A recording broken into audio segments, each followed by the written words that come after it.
Hello అండి, అందరికీ నమస్తే. మీ అందరికీ హ్యాపీ న్యూ ఇయర్. అలాగే మీకు మంచి స్వీట్ ఐటమ్ బిస్కెట్లు తయారు చేసి చూపిస్తున్నాను. ఇది పిల్లలకి బాగా నచ్చుతుందండి. అలాగే మనకి జర్నీస్లోకి, అలాగే లంచ్ బాక్స్లో కూడా పిల్లలకి స్నాక్ ఐటమ్గా మనం పెట్టచ్చు. ఇప్పుడు ఈ రైస్ బిస్కెట్లు ఎలా తయారు చేసుకోవాలో చూపిస్తున్నాను. ముందుగా మీరు షుగర్ని అరకప్పు తీసుకోండి. ఫుల్ కప్పు రైస్ ఫ్లవర్కి అంటే బియ్య పిండికి అరకప్పు షుగర్ తీసుకొని వాటర్ వేసి కరిగించుకోవాలి. అలాగే ఈ ఫుల్ కప్పు బియ్య పిండిలో మీరు పెద్ద స్పూను నెయ్యి కరిగించి దీంట్లో వేసుకోండి. ఇలా నెయ్యి వేడిదైనా వేసుకోవచ్చండి, లేదంటే డైరెక్ట్గా కూడా వేసుకోవచ్చు. కొంచెం వేడి చేసి వేస్తే మంచిది. అలాగే బేకింగ్ సోడా చిన్న చిటికెడు దీంట్లో వేసేసుకోండి. ఇలా వేసిన దాంట్లో ఇలాచీలు దంచి వేసుకోండి. మీకు పొట్టు అవసరం లేదు అనుకుంటే తీసి పక్కన పెట్టుకోవచ్చండి. అలా పెట్టిన తర్వాత ఈ షుగర్ కరిగించిన నీళ్లు మనం దీంట్లో కొన్ని వేస్తూ కలుపుకోవాలి. పిండిని చపాతీ పిండిలాగా కలుపుకోవాలి. షుగర్ డైరెక్ట్గా కాకుండా మనం పౌడర్ చేసి కూడా వేసుకోవచ్చు. మీరు నార్మల్ వాటర్ వేసి అప్పుడు కలుపుకోవాల్సి వస్తుంది. కొన్ని నార్మల్ వాటర్ కూడా వేసుకొని స్వీట్ చూసుకొని వేసుకుంటూ ఈ పంచదార నీళ్ళు వేస్తూ కలుపుకోండి.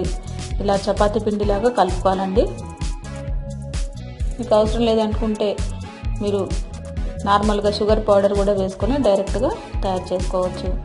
అలాగే ఒక చపాతీ పీట పైన మీరు ఈ విధంగా కొంచెం మందంగా బిస్కెట్లకి మనం ఏ సైజు తీసుకుంటామో ఆ విధంగా పల్చగా కాకుండా మీరు ఇలా మందంగా చపాతీలాగా తయారు చేసుకొని పెట్టేసుకొని మీరు అంచులు కొచ్చగా ఉన్న గ్లాసుని తీసుకోండి. సైజు చిన్నది, అలాగే పెద్ద గ్లాసులు మీ దగ్గర అంచులు సన్నగా ఉన్న గ్లాస్తోనైనా మనం వీటిని తయారు చేసుకోవచ్చు. ఇలా తయారు చేసిన తర్వాత ఈ బిస్కెట్లన్నీ మీకు కావాల్సిన షేప్లో కట్ చేసుకోవచ్చు. ఇలా చాకుతో కట్ చేసిన డైమండ్ షేప్లో కూడా చాలా బాగుంటాయండి ఇవి. ఈ విధంగా ఒక్కొక్కటి తీసి మీరు ఒక ప్లేట్లో సపరేట్ పెట్టేసుకోండి.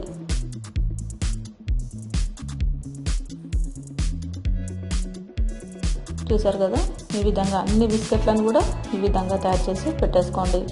ఈలోపు మీరు డీప్ ఫ్రైకి సరిపడంత ఆయిల్ హీట్ చేసి పెట్టేసుకోండి. ఇవి రెడీగా పెట్టుకొని మీరు డీప్ ఫ్రైకి సరిపడంత ఆయిల్ వేసుకొని ఇప్పుడు వీటిని మనం డీప్ ఫ్రై చేసుకోవాలి. ఇవి ఆయిల్లో వేయగానే పగులుతాయి అనుకోవద్దండి, ఏమి పగలవు. మనకి సేమ్ బిస్కెట్ ఆకారంలోనే వస్తాయన్నమాట ఇవన్నీ.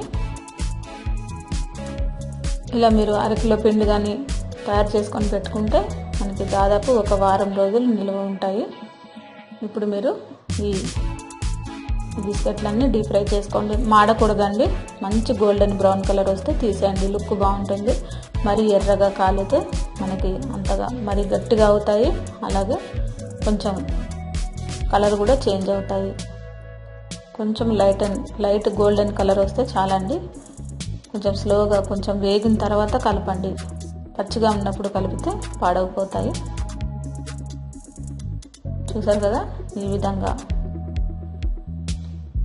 మీరు ఇప్పుడు ఇవన్నీ ఒక టిష్యూ పేపర్లో వేసుకుంటే వేసుకోవచ్చు, లేదంటే ఇలా డైరెక్ట్గా ఆయిల్ అంతా కంప్లీట్గా పోయిన తర్వాత ఒక సపరేట్ ప్లేట్లోకి తీసుకొని పక్కన పెట్టేసుకోండి. చూసారు కదా, ఈ విధంగా అన్ని బిస్కెట్లని రెడీ చేసుకొని ఇలా బాదంతో డెకరేషన్ చేసుకోండి, లేదంటే జీడిపప్పుతోనైనా కిస్మిస్లతోనైనా మీకు ఇష్టమైన వాటితోనే డెకరేషన్ చేసుకొని సర్వ్ చేసుకోవడమే. ఓకేనా ఫ్రెండ్స్, మీ అందరూ హ్యాపీగా ఉండాలని కోరుకుంటూ మీ అందరికీ నా రెసిపీ నచ్చినట్లయితే లైక్ చేయండి, షేర్ చేయండి, సబ్స్క్రైబ్ చేయండి. అందరికీ వెరీ థ్యాంక్ యూ అండి.